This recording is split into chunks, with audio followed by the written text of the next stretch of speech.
This just about concludes our program. There's but one more, that there's a letter that has to be read to Father Joe that I received yesterday. I personally cannot read it because Mickey, who doesn't have a heart, is starting to feel emotions right now. When you people hear this letter, that's why I have Pete reading it, because I can't do it. It's just about the life of Father Joe for the last 10 years, what he has done for this one person, but it's one person out of many that he has helped. The Father Joe, you don't know about this, but I'm going to have Pete read this letter to you. And you'll know who it's from as soon as it starts.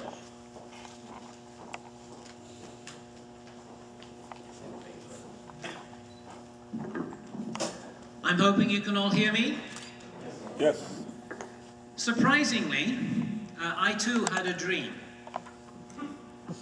In my dream, it was far, far in the future, and I saw a very bright light, and I saw the clouds open, and there was a good Catholic layman ascending his way to heaven and addressing himself to the pearly gates.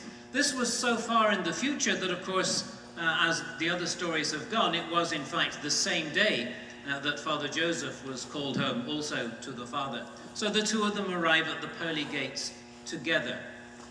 The guy in front, our Catholic layman, is a good man. He's raised a large family of sons and daughters, all of whom have stayed in the church. He's been a lawyer, dedicating his life to helping his clients. He's been a knight, and he makes his way to the pearly gates, full of protestation. This isn't right. I'm 38 years old and I'm busy. I shouldn't be here. So St. Peter calls over the recording angel, and he says to the recording angel, we have a person here who says that this is not his time. Have we made a mistake? And the recording angel looks at the ledger of life and finds the man's name and says, no, that seems to be right. He's supposed to be here. But I'm 38. I'm too young to be dead. And the recording angel looks in the ledger and says, well, according to the time you've been billing your clients, you're 49. So our friend decides to make the best of the situation, and St. Peter takes them through the pearly gates into heaven and suggests that before they both settle down to spend eternity contemplating the Father, that he should show them both the accommodation that they're going to be living in. So he takes them first to the place where our lawyer and knight friend is going to be spending eternity. It's a large room. It's 30 by 40, has a huge king-size bed, a 48-inch flat-screen high-definition TV, a little coffee table with flowers and chocolates, and the lawyer looks around and he finds this very satisfactory. This seems great, he says. I'm going to be very happy here, I can see. And I'm sorry I made such a fuss at the door. And St. Peter says, well, let's just take you and show you where Father Joseph is going to be spending eternity. It's just next door. So they take them to the room next door. It's pretty much the same size. It's 30 by 40. It has a 72-inch flat-screen, high-definition, rapid scan TV. It has a wet bar. There's a string quartet in one of the corners of the room, playing nothing but Italian favorites. Luciano Pavarotti has been called upon to make guest appearances from his room to sing during dinner for Father Joe. And in place of the king-size bed, there's a four-poster. It has the drapes and the curtains and the bows and the ribbons and everything. And St. Peter takes Father Joseph over to this, and there in the center of the bed, and forgive me if this surprises you, there is Sophia Loren.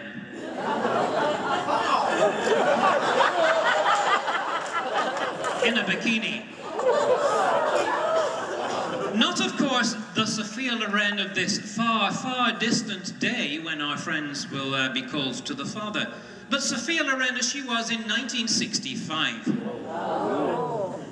St. Peter handcuffs Father Joe to Sophia Loren. At this point, our lawyer and knight friend loses it. What's going on here? I was perfectly happy with what I had, but I've worked hard. I've raised a large family of sons and daughters for God. I've helped all my clients. I've worked all my life. Why is this missionary who went and hid in Somerset, why is he spending life and eternity in such different circumstances? St. Peter looks quite cross. Look, he said, I've shown you how you will be spending eternity. God the Father Almighty has decided these things. How he in his wisdom is not for you to complain or to contemplate. How he in his wisdom has chosen for all eternity to punish Sophia Loren.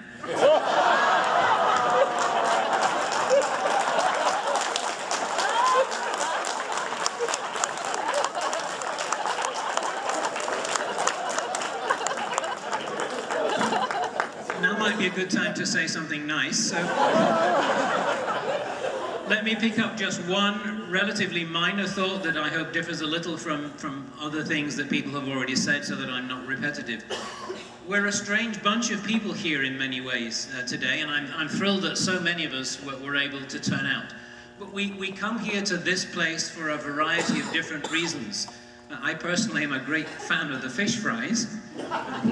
Convinced the American bishops have no idea what they are doing, because fish on Fridays is what I look forward to most in Lent, and it's no punishment at all. And it's great fun to come here and do this. So many of us come here for the fish fries. Some of us come here to worship.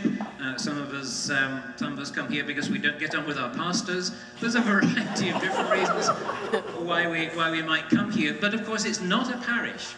Its existence is for a different purpose, and we're not kind of the same community that a parish would normally be. One of the things that struck me and was important to me in the days when Father Joe was in charge of this particular location was his concern to try and nurture the group of people that comes here as a religious community.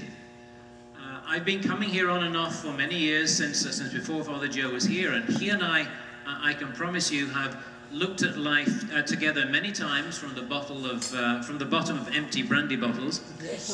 But the thing that first got me to know Father Joseph as an individual, and he to know me, was when he chose to organize spirituality days on Saturdays in Lent, when he first took over running this house here. And I was thrilled to have the opportunity to do that, and I was glad to have spiritual reasons for associating myself with the community here, and not just liturgical reasons. So, as well as a great friend to empty the bottle with, Father Joe, as you all know, has been a very spiritual friend, and it's been a delight to have him amongst us, and we're all, I know, very sad to hear him go.